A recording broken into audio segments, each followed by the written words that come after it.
বাঙালি হেসেলের আমি কবিতা। আজকে আমরা রান্না করব মাছের ডিমের চচ্চড়ি।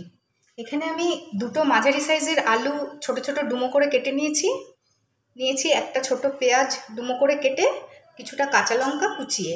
আর এই মাছের ডিমটা আমি আধ ঘন্টা আগে নুন হলুদ মেখে রেখেছিলাম। কড়াইতে দিয়ে দিচ্ছি 1 টেবিল চামচ মতন সাদা তেল।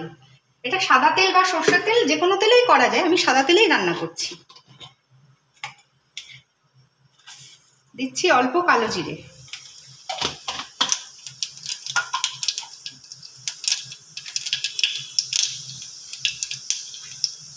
কালো জিরেটা দু এক সেকেন্ড ভাজা হওয়ার পরে দিয়ে দিলাম পেঁয়াজ আর তার সাথে কাঁচা লঙ্কা।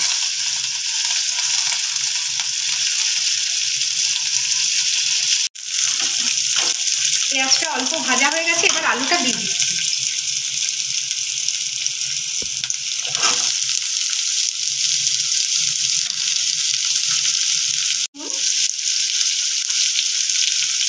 সামান্য হলুদ,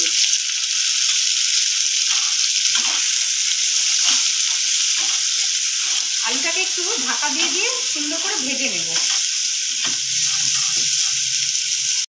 5-7 মিনিট ঢাকা দিয়ে আলুটা ভাজার পরে সুন্দর নরম হয়ে গেছে কিন্তু। এবার আলুটাকে একটু আমরা সাইড করে নিচ্ছি এইভাবে, তাহলে মাঝখানে কড়াইয়ের তেলটা চলে আসবে। নুন হলুদ মেখে রাখা ডিম, মাছের ডিম এতে দিয়ে দেব।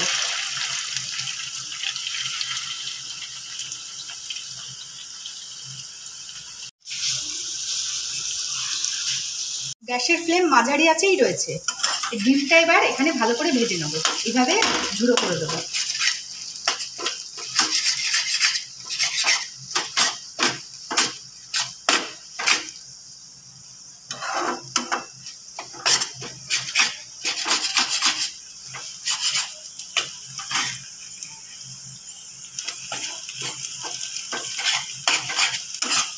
এইভাবে খুন্তির মাথা দিয়ে একে পুরো কিন্তু ঝুড়ি করে দেওয়া হয়েছে। ডিমটা ভালোভাবে ভাজা হয়ে গেছে। এবার আমি এখানে দিচ্ছি অল্প একটু জল।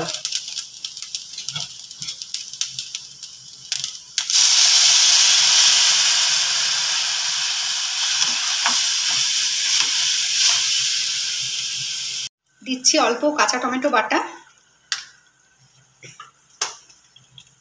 কাঁচা লঙ্কা যেহেতু আমরা ভাজায় দিয়েছি, অল্প করে এখানে বাটা দিলাম। দেব অল্প হলুদ। আলু ভাজার সময় নুন দিয়েছিলাম আর ডিমেও নুন মাখানো ছিল, তাই এখানে আমি অল্প করে নুন দিচ্ছি। সব কিছু মিশিয়ে ভালো করে এবার কষতে দেব। দিয়ে আমি এবার এটাকে ঢাকা দিয়ে দিই সবজি আলু আর ডিম সিদ্ধ হওয়ার জন্য। 10 মিনিট মাঝারি আঁচে রান্না করার পরে আমি ঢাকনাটা খুলছি। আমাদের কিন্তু যে জলটা দিয়েছিলাম সেটাও সুন্দর গায়ে মাখা মাখা হয়ে গেছে। আজকের আমাদের মাছের ডিমের চচ্চড়ি কিন্তু তৈরি। আমাদের আজকের রেসিপি মাছের ডিম দিয়ে চচ্চড়ি তৈরি। গরম ভাত, রুটি সব কিছুর সাথেই কিন্তু খুব সুন্দর খেতে লাগে।